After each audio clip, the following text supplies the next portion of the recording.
सफलता की कुंजी। सफलता की कुंजी हर कोई पाना चाहता है, पर इसे कैसे पाया जाता है, क्या आप जानते हैं? बहुत पुरानी बात है।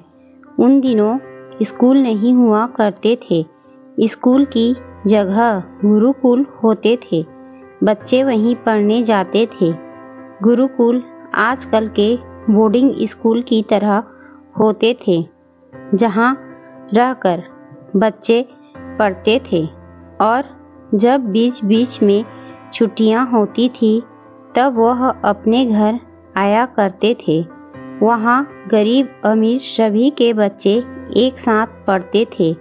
उन्हें पढ़ाने वाले गुरु भी वहीं रहते थे। गुरुकुल में केवल पढ़ाई ही नहीं होती थी, उसके अलावा वहाँ पर बच्चों को नैतिक शिक्षा के साथ साथ जीवन को आसान बनाने हेतु प्रशिक्षण भी दिए जाते थे।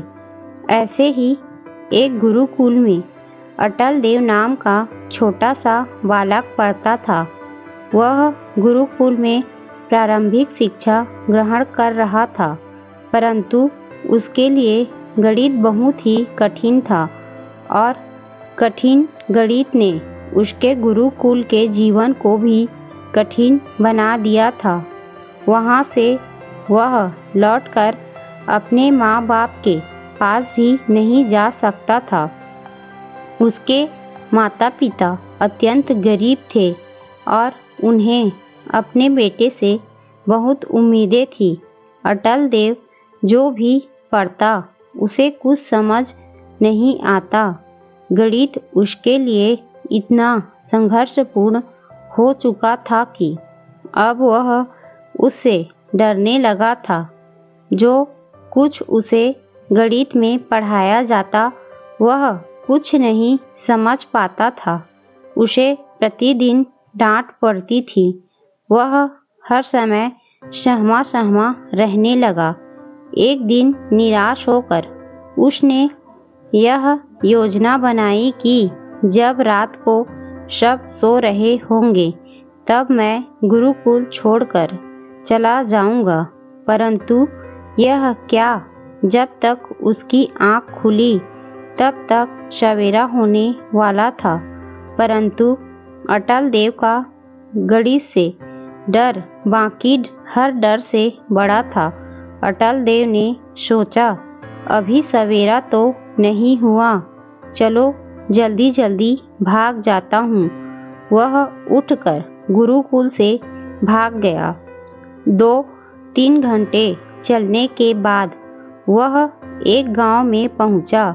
तब तक सुबह हो चुकी थी। गांव के कुएं पर महिलाएं पानी भर रही थी। वह बेचारा छोटा सा बच्चा घंटों से चल रहा था। अब बहुत थक चुका था। गुरुकुल छोड़ते समय उसने यह तो नहीं सोचा था कि उसे इतना कष्ट पहुँचेगा, अन्यथा वह गुरुकुल क्यों ही छोड़ता। अब बेचारे को भूख और प्यास दोनों लगी थी, परंतु उसे यह पता था कि कहीं उसे कुछ नहीं मिलने वाला है। जब उसने कुएं पर महिलाओं को पानी भरते देखा तो उसे लगा, खाना ना सही परंतु मुझे पानी तो पिला ही देंगी। फिर उसने कुएं पर जाकर एक महिला से पानी मांगते हुए कहा, माता क्या आप मुझे पानी पिलाएंगी? तब उस महिला ने सहमति भरे संकेत देते हुए बाल्टी को कुएं में डालकर पानी निकालने लगी। पानी निकालकर एक लोटे में भरकर अटल देव को पानी दिया। प्यासे अटल देव ने जब भर पेट पानी पिया तब उसकी सांस में सांस आई, परंतु अटल देव के चेहरे पर निराशा साफ झलक रही थी। अटल देव पानी पीने के बाद धन्यवाद कह लोटा रख कर जा रहा था। तभी उस महिला ने अटल देव से कहा, बालक तुम्हारा क्या नाम है? अटल देव ने कहा, जी, मेरा नाम अटल देव है माता। फिर उस महिला ने अटल देव से पूछा, इतने निराश क्यों हो और सुबह सुबह कहाँ जा रहे हो? तब उस बच्चे ने कहा, माता मैं जा रहा हूँ, मैं आ रहा हूँ, मुझे नहीं पता अभी मैं कहाँ जा रहा हूँ। मैंने अपना गुरुकुल छोड़ दिया क्योंकि मुझसे गणित के प्रश्न नहीं बनते थे। मेरे लिए गणित पहाड़ जैसा है, इतना कठिन कि मैं कुछ नहीं समझ पाता हूँ।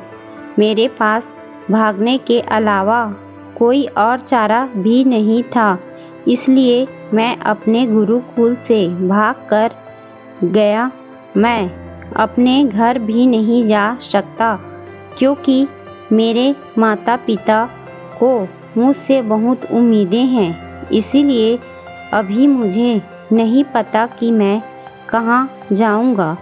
यह बोलकर बच्चा जोर जोर से रोने लगा। उसे देखकर महिला को दया आ गई। महिला ने उसे गले से लगा लिया और कहा, तुमने मुझे माता कहा है, इस हिसाब से तो तुम मेरे पुत्र हुए। चलो मैं तुम्हें माता होने के नाते एक बात बताती हूँ। क्या तुमने कुएं के इन पत्थरों पर पड़े निशान को देखा? अटल देव ने उत्तर दिया, हाँ देख रहा हूँ। महिला ने अटल देव से पूछा, क्या तुम मुझे बता सकते हो यह निशान कैसे बने होंगे, किसने बनाए होंगे? अटल देव ने पत्थर पर बने निशान को देखकर कहा, मुझे तो नहीं समझ आ रहा है कि इतने मजबूत पत्थर पर किस चीज के यह निशान हैं, किस चीज से कटे हैं यह पत्थर। तब महिला ने मुस्कुराते हुए रस्सी की ओर इशारा किया और कहा, इस मुलायम रस्सी ने इस चट्टान पर निशान बनाए हैं। आश्चर्यचकित होकर अटल देव ने पूछा, माता इस मुलायम सी रस्सी से इस पत्थर पर निशान कैसे बन सकते हैं? तब महिला ने कहा, बिल्कुल वैसे ही जैसे तुम्हारे बार बार के अभ्यास करने से गणित सरल हो सकता है। अटल देव ने आश्चर्य भरी निगाहों से उस महिला को देखकर बोला, यह आप क्या कह रही हैं माता, मुझे समझाइए। तब महिला ने कहा, हे पुत्र, यह रस्सी हजारों बार इस पत्थर से रगड़ा कर नीचे गई और पानी की बाल्टी उठाकर लेकर आई। इस रस्सी से बार बार रगड़ खाने के कारण इस शिला पर निशान बन गए हैं, क्योंकि यह पत्थर कट चुका है। तुम सोचो, यदि इतनी मुलायम रस्सी इतने कठोर पत्थर को काट सकती है केवल अभ्यास मात्र से, तो फिर अभ्यास से क्या नहीं हो सकता है। पुत्र, गणित तो बहुत ही सरल चीज है, उसमें केवल अभ्यास की आवश्यकता है। जीवन में जिस चीज का भी तुम अभ्यास निरंतर करोगे वह तुम्हारे लिए सरल हो जाएगा। इसलिए जीवन में अपनी लड़ाई लड़ो, अपने अभ्यास करो। गुरुकुल से भागना या कठिन चीजों से भागना जीवन में उपाय नहीं है। अपनी लड़ाई लड़ना सीखो पुत्र।